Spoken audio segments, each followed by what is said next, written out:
K-Starless Holdings. It's a name most people don't recognize. But the company's history is rooted in controversy. K-Starless is the latest incarnation of Blackwater. Blackwater was infamous for its role in the Iraq War. Today, K-Starless operates in the shadows. It provides security and risk management services.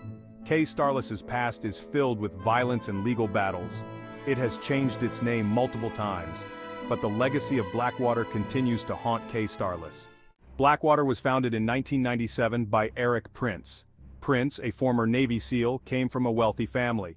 He envisioned Blackwater as a training facility for law enforcement and military personnel. The company set up in North Carolina, building a massive complex.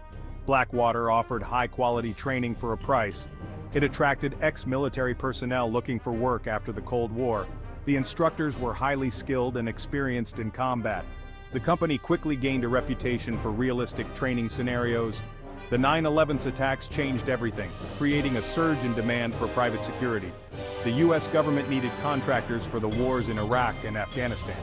Blackwater was perfectly positioned to capitalize with the infrastructure, personnel, and experience. The wars in Iraq and Afghanistan were a boon for Blackwater. The US government awarded the company lucrative contracts. These contracts were for security services. Blackwater guards protected US diplomats. They guarded military bases. They escorted convoys. The company's presence in Iraq and Afghanistan exploded. Thousands of Blackwater contractors were deployed to the region. Blackwater operated with little oversight. The company's contracts were shrouded in secrecy. Its personnel were not subject to US military law. This lack of accountability led to problems.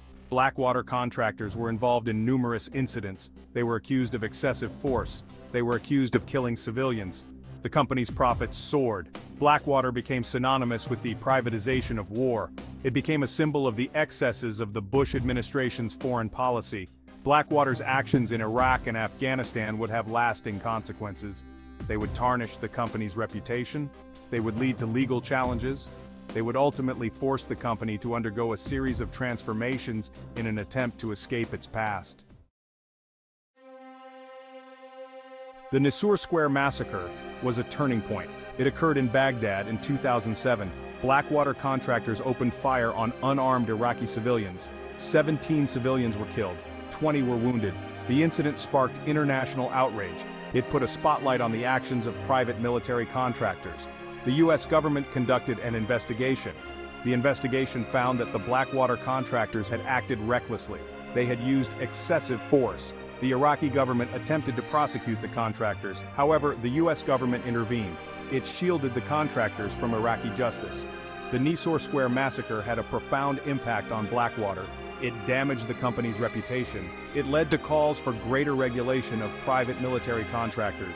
It forced the company to confront the consequences of its actions. Blackwater would never be the same. The company would be forced to reinvent itself. It would try to outrun its past, but the stain of Nisour Square would follow it.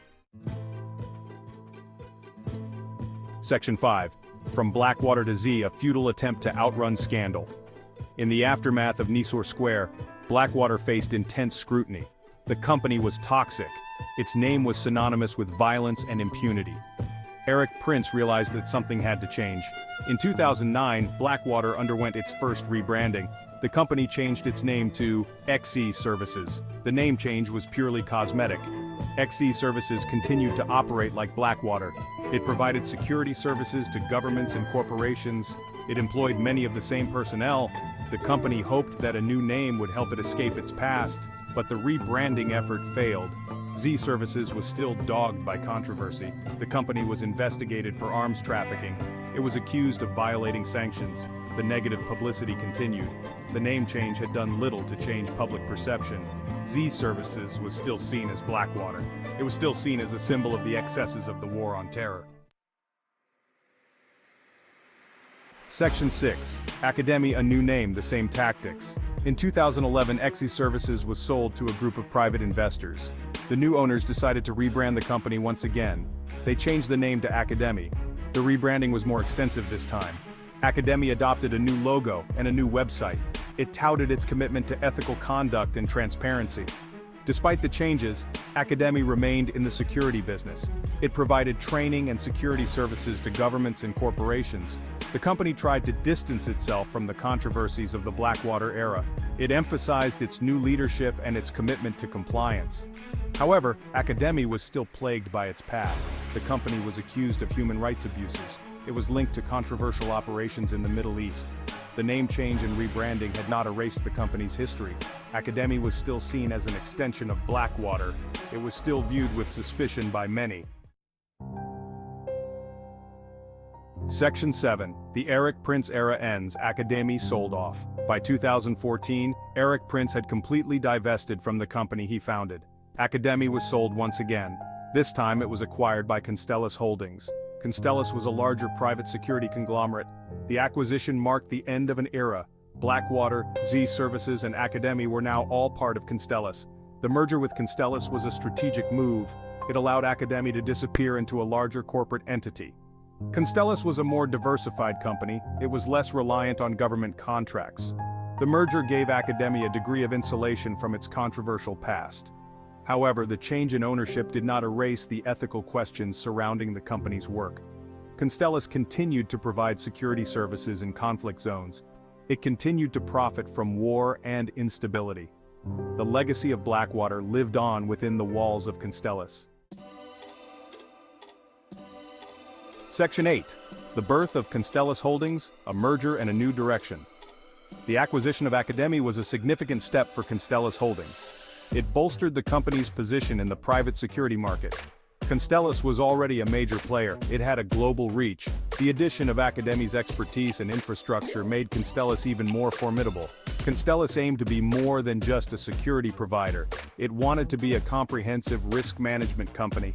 This meant expanding its services. Constellus began offering a wider range of services. These services included risk assessments, training, and logistical support.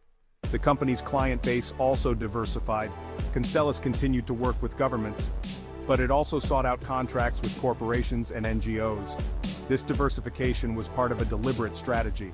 Constellus wanted to reduce its reliance on government contracts. It wanted to build a more stable and sustainable business. Section 9. K-Starless Holdings emerges. A focus on technology and risk management. In 2018, Constellus Holdings underwent another transformation. The company rebranded itself as K-Starless Holdings. The rebranding reflected a shift in focus. K-Starless wanted to move away from its image as a private military company. It wanted to be seen as a technology and risk management firm. K-Starless invested heavily in technology. It developed new software platforms. These platforms were for risk assessment and security management. The company also expanded its cybersecurity capabilities. K-Starless aimed to position itself at the forefront of the growing market for private security solutions. The rebranding to K-Starless was the latest attempt to escape the legacy of Blackwater. The new name was carefully chosen. It was designed to be nondescript. It was designed to avoid any association with the company's controversial past. K-Starless wanted to be judged on its present-day operations, not on the actions of its predecessor. Section 10. K-Starless today. A global reach and continued controversy. Today, K-Starless Holdings is a global company. It operates in over 30 countries. It employs thousands of people. The company provides a wide range of services. These services include security consulting, risk management, and training. K-Starless works with governments, corporations, and NGOs. Despite its efforts to rebrand, K-Starless still faces scrutiny. The company's history continues to cast a long shadow. K-Starless has been criticized for its work in conflict zones. It has been accused of profiting from war and instability. The debate over the role of private security companies is ongoing. Some argue that companies like K-Starless are essential. They provide valuable services that governments cannot or will not provide. Others argue that these companies are unaccountable and operate with impunity. They pose a threat to democracy and human rights. Section 11. The future of K-Starless, navigating a changing world. The future of K-Starless is uncertain. The company operates in a complex and ever-changing world. The demand for private security services is likely to continue to grow. This growth is driven by factors such as globalization, political instability, and climate change. K-Starless will face challenges in the years to come. The company will need to navigate a complex regulatory environment, it will need to manage its reputation in the face of ongoing scrutiny, and it will need to adapt to the evolving nature of the threats facing its clients. The story of K-Starless is a cautionary tale. It is a story about the privatization of war. It is a story about the lack of accountability for private military contractors. And it is a story about the enduring legacy of Blackwater, a name that continues to